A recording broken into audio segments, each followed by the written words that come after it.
Bonjour à tous, merci d'être avec nous ce matin, Jean-Pierre Raffarin. Emmanuel Macron, on l'a vu, a lancé hier son mouvement, ça s'appelle En Marche, ni de droite ni de gauche, dit-il. Est-ce que ça vous séduit ce mouvement? Est-ce que vous allez y adhérer par exemple?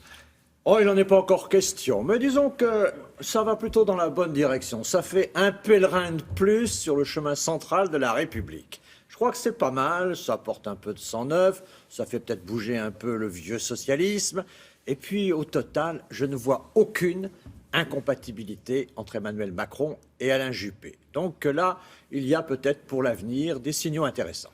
C'est-à-dire que par exemple, vous imaginez Emmanuel Macron, Premier ministre d'Alain Juppé président? Il n'y a pas d'incompatibilité entre les deux sensibilités, les deux tempéraments, les deux cultures, je trouve, et donc qu'il y ait dans l'avenir des partenariats, je ne sais sous quelle forme, ça ne me paraît pas impossible. Juppé-Macron, c'est le ticket de 2017? Il y a quelque chose qui est intéressant à creuser dans cette direction. Est-ce que cette offre politique, quand il dit pour débloquer les choses en France, il faut qu'on travaille tous ensemble, c'est effectivement exactement ce que vous dites? Moi, je partage complètement cet avis, notamment sur les questions économiques. Vous n'avez aucune différence avec lui?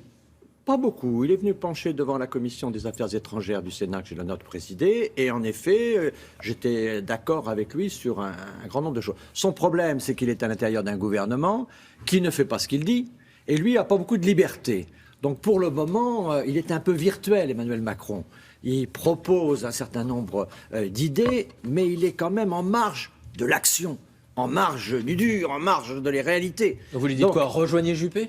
Je lui dis que dans ce qui se passera en 2017, je ne vois pas d'incompatibilité entre lui et Alain Juppé. Certains le comparent à Valéry Giscard d'Estaing, que vous connaissez bien. Est-ce qu'il y a du Giscard en Macron?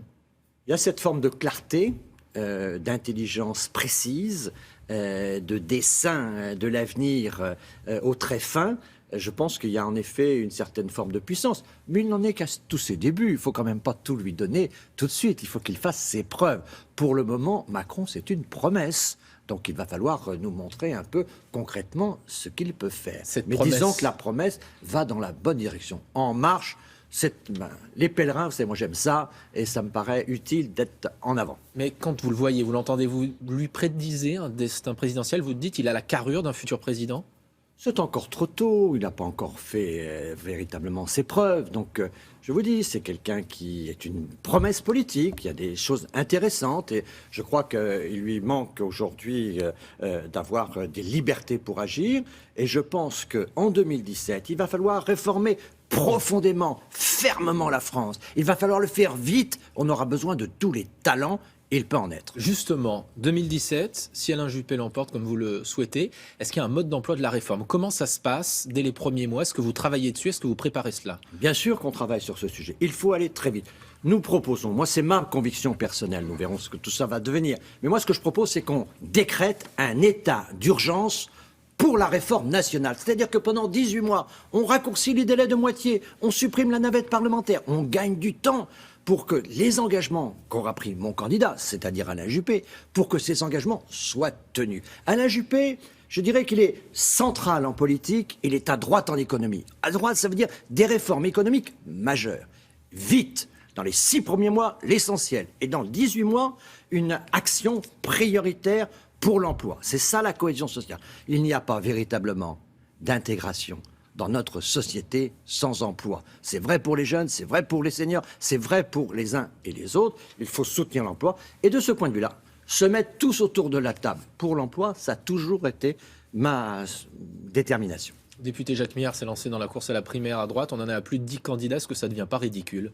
Non, parce que tout ça, il va y avoir un tri. Vous savez, les socialistes nous ont montré, avec Manuel Valls, qu'on pouvait faire 5% et ainsi investir pour être Premier ministre. Donc, il y a beaucoup de gens qui veulent investir dans cette primaire. Mais moi, je vais vous dire, la primaire, pour qu'elle soit un succès, il faut qu'il y ait des millions de gens qui viennent voter. Donc, l'offre politique, plus elle est large, plus ça fait de participants. François Fillon, il s'est réveillé, entre guillemets, le week-end dernier. Il veut casser la baraque. Vous avez le sentiment que c'est ce qu'attendent les Français? Je crois que la baraque est déjà cassée. Et tout le problème, c'est de construire. Et donc maintenant, je pense qu'il faut surtout construire. L'état dans lequel l'alternance va trouver le pays est un état d'extrême gravité. Moi, je crois qu'en 2017, la situation sera grave. Donc ce ne sera pas comme d'habitude, le changement c'est demain, ensemble tout est possible. Non, ce sera de la gravité. C'est pour ça que je crois qu'il faut pour l'avenir le courage de l'action et l'éthique de la responsabilité. Courage, éthique, ça me paraît de Juppé. justement, au mois de juin, vous travaillez aussi beaucoup sur l'international, les Britanniques vont se prononcer sur la sortie ou non de l'Union européenne. Est-ce que vous considérez que ça serait une catastrophe que les Britanniques quittent l'Union européenne ou au contraire, comme certains disent, ça sera l'occasion de reconstruire l'Europe? Il faut dire aux Britanniques que s'ils veulent partir, qu'ils partent. Il ne faut pas avoir le sentiment qu'on va céder à leur chantage. Vous le souhaitez? Cependant, je ne le souhaite pas du tout, pour être très franc. Je ne le souhaite pas du tout parce que je crois qu'il y a un processus de déconstruction.